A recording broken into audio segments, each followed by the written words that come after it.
La rando légère, la tanière de JR. Bonjour et bienvenue, aujourd'hui je vous présente mon panneau solaire et je réponds à toutes les questions que vous m'avez posées. Pour commencer, je précise que j'ai acheté ce panneau moi-même, on ne me l'a pas envoyé gratuitement, etc. C'est mon matériel. Je ne suis pas le meilleur expert dans tout ce qui est watts, milliampères heure, etc. Donc en fait j'ai utilisé un petit appareil super génial, je vous mettrai tous les liens en description, hein, y compris pour le panneau. Ça permet de donner des informations comme le courant, la puissance, le voltage, etc. J'y connais pas grand chose, mais j'espère que ces chiffres vont vous parler. Donc c'est parti, je commence par la première question.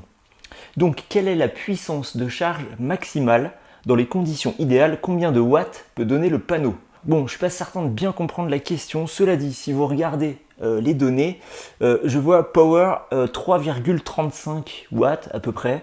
Donc j'espère que ça répond à ta question, Pablo. Voilà, 3,35 watts. Voilà. Ensuite, une question à laquelle je vais pouvoir bien répondre. Quelle est la variation du courant par rapport à l'intensité du soleil? Donc en fait, c'est très simple. Dès que le soleil disparaît derrière un nuage, ça chute carrément. J'ai fait un test en plein soleil. Il y avait des nuages. Vous allez voir la courbe. Ça chute en fait dès qu'il y a des nuages. Donc clairement, pour répondre à vos questions sur les nuages, non, ça ne fonctionne pas bien du tout quand il y a des nuages. Voilà. Quel est le poids? Alors le mien, je l'ai pas retaillé parce qu'on m'a posé la question, mais en fait j'ai rien coupé du tout. Le mien il pèse exactement 72 grammes. Je sais qu'il y a des variations. Il paraît que ça peut aller jusqu'à 85-90 grammes pour le même produit. Et 72 grammes apparemment c'est dans la fourchette basse. Donc voilà, j'ai de la chance sur ce produit-là. Alors il faut savoir qu'il est rigide en fait, donc ne vous amusez pas à le plier, ça va le casser. La partie qui est ici, moi il n'y a pas eu de problème, je l'ai utilisé là une quinzaine de jours, dont 13-14 jours sur ma première partie de traversée des Alpes. Il n'y a rien qui s'est décollé. Il a toujours été accroché sur mon sac, sur le haut, avec une petite ficelle. Il a pris la pluie, il n'y a jamais eu aucun souci d'infiltration, etc. Il a frotté contre des rochers quand je posais le sac, etc. Il est encore en bon état. Donc voilà, malgré le fait qu'il soit rigide, je pense que c'est quand même un produit qui est assez costaud. Allez, on continue avec vos questions. Comment varie la charge par rapport à l'angle d'illumination?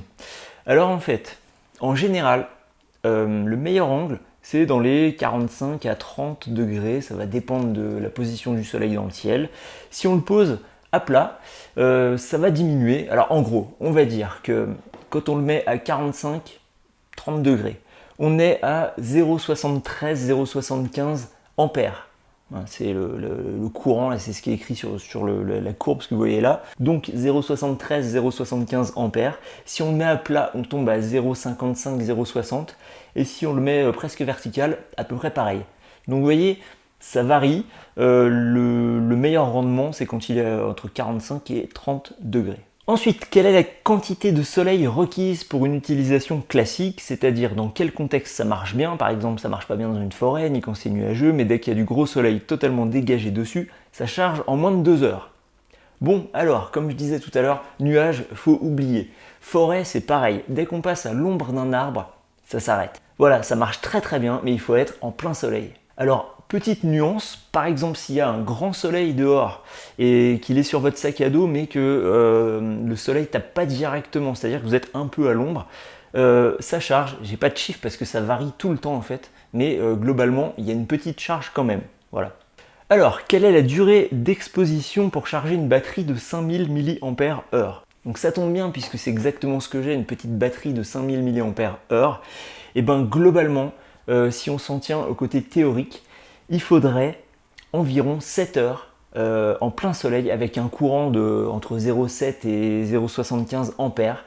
Voilà, théoriquement 7 heures pour le charger. Du coup, on en vient à cette question. Arrives-tu à recharger ta batterie en plaçant le panneau sur ton sac toute la journée et non en le laissant parfaitement orienté, car après tout on est là pour marcher? Donc effectivement, si le matin, ça m'arrivait régulièrement de partir avec la batterie complètement vide, donc sur cette batterie il y a 4 LED qui permettent d'indiquer à peu près voilà, la charge de la batterie. Donc le matin je partais, c'était complètement éteint, il n'y avait plus rien, il y avait juste la première LED qui clignotait quand je le mettais en charge. Si je partais vers 8h30, 9h et que je m'arrêtais vers 17h, 17h30 par exemple, en général, j'arrivais avec la 4e LED qui clignotait. Donc, charge entre 75 et 100%. Donc, au bout d'une journée de marche d'à peu près 8 heures, voilà, j'avais 3/4 de ma batterie qui était pleine. Et ça, c'était en marchant toute la journée, c'est-à-dire que, alors voilà, les jours de soleil. Hein. Donc, parfois, le soleil tapait super bien. Parfois, c'était dans mon dos, c'était pas directement exposé au soleil. Voilà, je trouve que c'est quand même intéressant, en 8 heures de marche, d'avoir 3/4 de sa batterie pleine, alors qu'on a eu des conditions d'orientation qui n'étaient pas optimales. Donc, la question suivante, ce serait super intéressant de savoir si ta batterie était pleine tous les soirs lors de la GTA et si ça te suffisait pour recharger tout ton matériel électronique. Donc oui, ça me suffisait, j'ai jamais été en manque d'énergie, j'ai pu recharger mon Garmin InReach Mini, il fallait que je le recharge à peu près tous les 3 jours, on va dire. Mon smartphone, mon Huawei P30, qui me servait à filmer, à prendre des photos. Qu'est-ce que j'avais d'autre? La frontale, honnêtement, je ne l'ai jamais rechargé. Mon enregistreur, bah tiens, il est là. Mon petit enregistreur, je l'ai rechargé une fois. Ah oui, et puis j'avais le Fimi Palm, voilà, que je rechargeais également, et tout a suffi largement. Alors, question très intéressante, est-ce que charger une batterie externe avec ce type de panneau ne risque pas d'endommager la batterie du fait de la non-continuité de la charge et de la variation d'intensité du panneau due au changement d'ensoleillement? Donc ça, c'est une question hyper précise.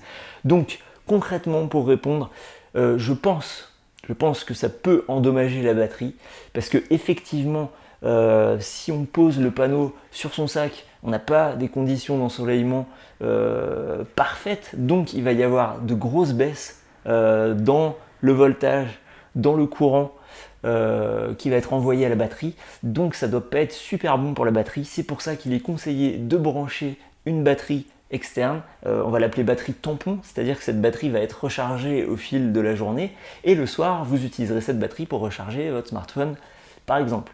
C'est pour ça que c'est peut-être bien de prendre une batterie de petite capacité, 5000 mAh, celle que j'ai achetée elle coûte une dizaine d'euros.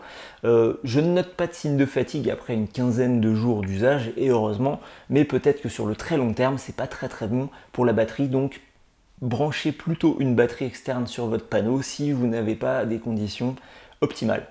En revanche, quand j'étais à l'arrêt, que le ciel était complètement dégagé, grand ciel bleu et pas de nuages, je positionnais mon panneau, je branchais mon smartphone en direct et alors là ça rechargeait super bien. J'ai fait un test d'une demi-heure tout à l'heure pour vous montrer.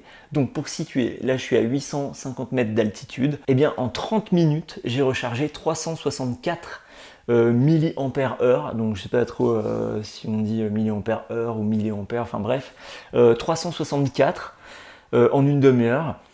C'est très stable, la courbe est très stable, il y avait grand soleil, ça n'a pas bougé, c'est resté, voilà, là vous voyez c'est écrit courant 0,73, donc concrètement 0,73 ampères, ça veut dire que sur une heure ça devrait faire 730 mAh, enfin quelque chose comme ça, et là on est à peu près la moitié, 364, 365, donc voilà c'est stable, et on peut extrapoler, c'est-à-dire qu'en une heure je serais arrivé à 720 mAh si on multiplie par 2. Voilà, donc 720 mAh. Concrètement, en 30 minutes, on va parler concret, en 30 minutes, j'ai rechargé 10% de mon smartphone, sachant que mon smartphone n'était ni éteint ni en mode avion, donc il était en mode normal, avec la data, la 4G plus activée, etc. Donc en 30 minutes, 10%.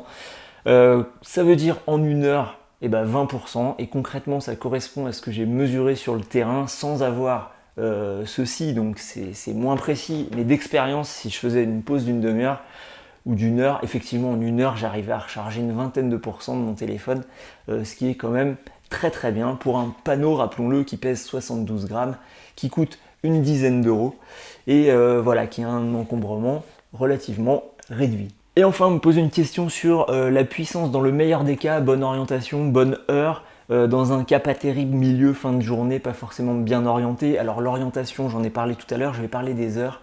J'ai pas constaté de grosses différences entre 10h du matin, 14h ou 18h. Il y a même une fois, j'étais à 2500 mètres d'altitude, enfin par là. J'ai rechargé jusqu'à ce que le coucher du soleil, jusqu'à ce que le soleil disparaisse derrière la montagne. J'ai rechargé de 19h à, je sais pas, peut-être 21h, 21h30.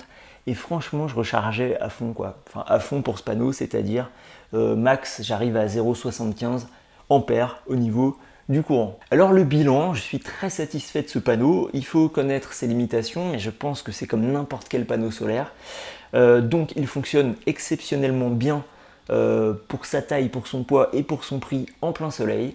Je peux recharger 10% de mon smartphone, le Huawei P30, celui qui me filme là actuellement, en 1 heure en plein soleil. Moi, ça me suffit parfaitement. Ça correspond très bien pour mes besoins, donc à vous de voir pour les vôtres, pour vos besoins en énergie.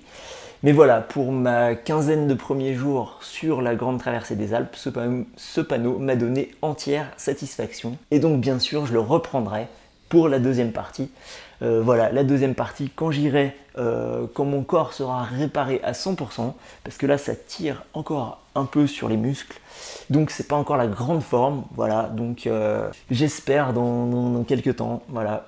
J'espère également que j'ai répondu à toutes vos questions sur ce panneau solaire. Oui, un dernier point, finalement je suis parti avec un câble USB, micro USB plat, un câble relativement court, et j'ai pris un adaptateur micro USB USB-C, donc comme ça je pouvais brancher mon smartphone et le Fimi Palm.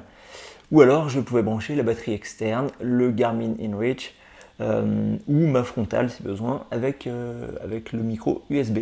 Donc ça me permettait pour une dizaine de grammes, voilà, d'être autonome en câble. 72 grammes, attention il peut y avoir des variations selon les stocks peut-être. Et voilà, avec tout ça, on est autonome. Je conseille quand même d'utiliser une batterie tampon. Bien que si vous partez peut-être juste sur un week-end, vous savez qu'il va faire très très beau, et que vous faites une pause d'1 heure ou 2 heures, vous savez que vous allez peut-être pouvoir recharger votre téléphone de 10-20%. Donc à vous de voir selon vos besoins. Merci d'avoir regardé cette vidéo. Merci pour tous vos commentaires sur ma vidéo résumée de ma première partie de GTA. Et je vous dis à très bientôt pour une prochaine vidéo.